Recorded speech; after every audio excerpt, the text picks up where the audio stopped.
Ayan nga po yung Nayara, no, mga kaisan. So papatay na po natin yung cellphone, hindi na po tayo pwede mag video.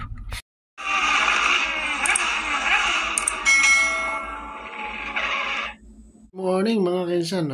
Ayun, at ngayon po naka-ready tayo. Siyempre naka-palamig tayo, naka-bonnet din tayo dahil meron tayong susunduin. Pupunta tayo ng party hall o dun sa Nayara kung tawagin. So, saan nga ba yung Nayara na yun mga kaisan? So, samahan nyo ako muli mga kaisan. Bali, ano po tayo ngayon? Lunes. Siyempre, February 12 na po tayo, no, mga kaisan. So, tara, samahan nyo ako. At ang ating gagamiting sasakyan ay yun nga, yung Lexus. So, let's go mga kaisan. Yan nga po yung ating gagamitin, ating sasakyan. So, tara, tayo nang bumiyahe mga kaisan. Ayun nga po, bali ang lamig nga po natin ngayon ay 12 degrees mga kaisan, napakalamig po. Tapos pagka po alas 5 na hanggang alas 7 ay number 9. Pero ngayon po 12 pa lang, mga kaisan. Bali ang oras po natin ay 3:30 po ng umaga, At gaya ng nasabi ko, February 12 na po tayo mga kaisan. So yan mga kaisan, tayo nang bumiyahe. At syempre always lang naman po ang ating tinatahak na daan, mga kaisan. Si Prado nagbabike. Sipag niya magbike, taglamig. So bali doble na nga po yung suot natin. Nakapanjama, nakapantalon, tapos ay naka-sweater, tapos naka-jacket po tayo. Tapos naka-bonnet din para kumpleto. At syempre nagsapatos na rin tayo dahil malamig nga po. Hindi po kaya ng ating katawan ng lamig. Ngayon ay syempre dito rin pa rin tayo sa may Ulea. Wala po kasi itong driver, yung amo natin na babae, matanda. Kaya tayo ang nakatoka rito ngayon mga kaisan.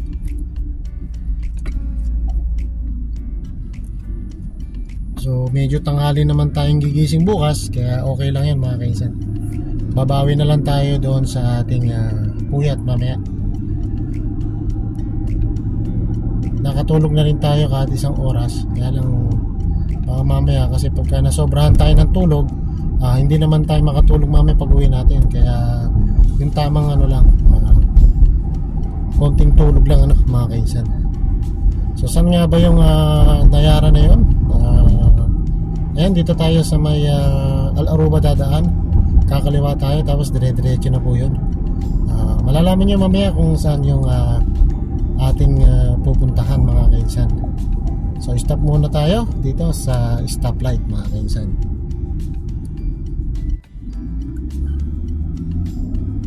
Okay lang po yan na magano tayo, nagbibideo. Wag lang natin hawak yung cellphone natin. Pagka hawak po kasi natin, buti dala natin yung ating tripod mga kaisan, para okay yung video natin, hindi tayo magkaroon ng problema at baka tayo ay siyempre mapicturan mga kaisan. Dito ngayon tayo sa may stoplight ng Kimpahad Road, yung gawing kanan papuntang airport, tapos itong gawing kaliwa papuntang Alcards o papunta pong Taiba o ay papunta po yung Alcards or Atega or Batha mga kaisan, batang kaliwa. So ito, didiretsuhin lang po natin tong highway. At ito po ay ang Aruba, mga kaisan. Ayun, nag-go na nga po dahil wala pong ibang sasakyan. Tayo po yung nauna dito. Kaya automatic po yan na nag-go-go kagad. Although kagogo lang niya kanina, nag-go na ulit dahil yun nga mga kaisan, dahil siya doon sa kabilang side, sa kaliwa walang sasakyan, sa kanan wala rin. Kaya Suzuki Rider, Hunger Station, shout out. 70 lang po ang speed natin dito, pero hindi tayo tumatakbo ng 90. Nasa 85 lang po tayo mga kaisan. Hindi natin pwedeng pag-aray ng mabilis ang pagtatakbo dahil baka mamaya lumagpas tayo sa 90, mapicturean tayo. So pangkain din natin yan pang isang buwan pag napicturean tayo ng mga kaisan. Kaya doble ingat po, lalong-lalo na mga kapwa OFW o yung mga driver, kahit anong klaseng minamaneho nyo, ingat po tayo sa, lalo na sa mga ganyang merong camera, no? At hindi lang po basta speed limit po ang meron. Yung pong gumagamit ng cellphone na nakatutok sa inyong tenga, no? Huwag nyo pong gagawin po yan mga kaisan.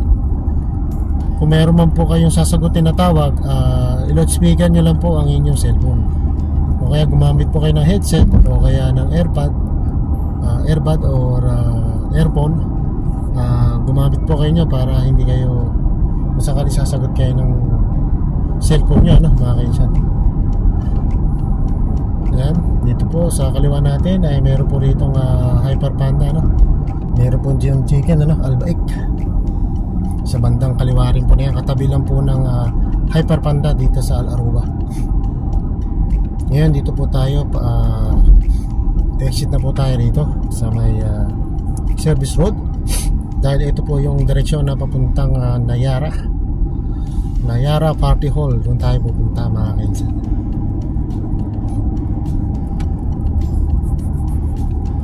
Tahimik na po ang gabi, no? Yeah, parang ano.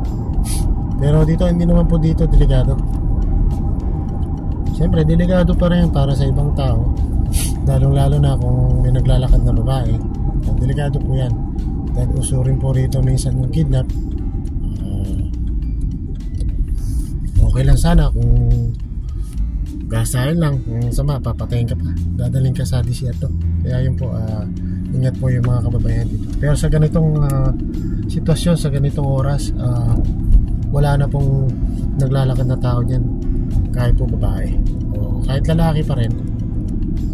Hindi maiwasan yung mayroong mamaya hold upin ka, di ba? Pagtripang ka, bugbuging ka, nakawang ka pa, di ba?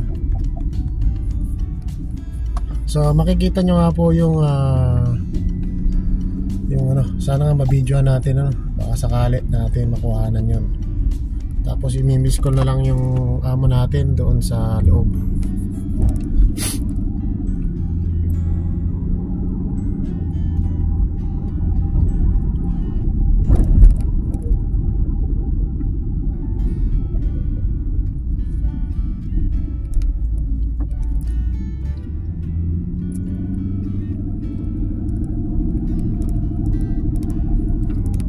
Malapit-lapit na po tayo mga kainsan dito sa Nayara. So pwede na po tayo pumasok din doon sa loob.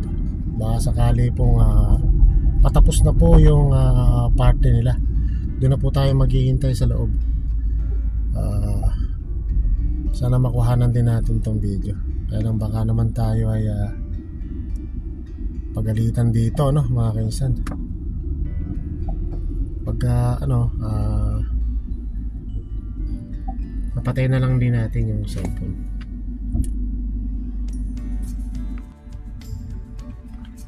Ayan nga po yung Nayara, no mga kaisan. So papatay na po natin yung cellphone, hindi na po tayo pwede mag video. Ayan nga po yung papasok dito sa loob, ano mga kaisan. Pwede natin makuha ng kahit paano. Yun nga lang, ingat tayo mga kaisan, dahil baka mayroon ditong alam mo na CCTV camera mga kaisan. So yan nga po, mayroon na nga po mga naghihintay dito sa labas. Siguro amo rin to, no mga kaisan.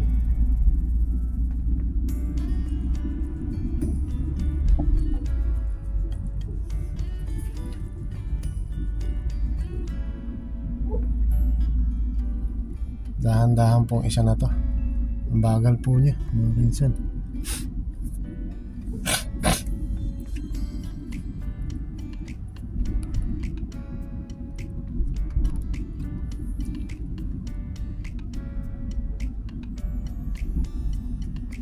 may mga naglalakad po mga kainsan, ano?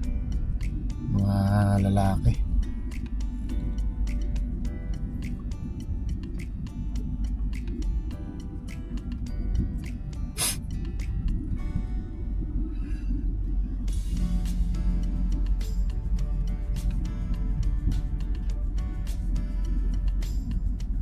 So andito na po tayo, meron pong nakabantay.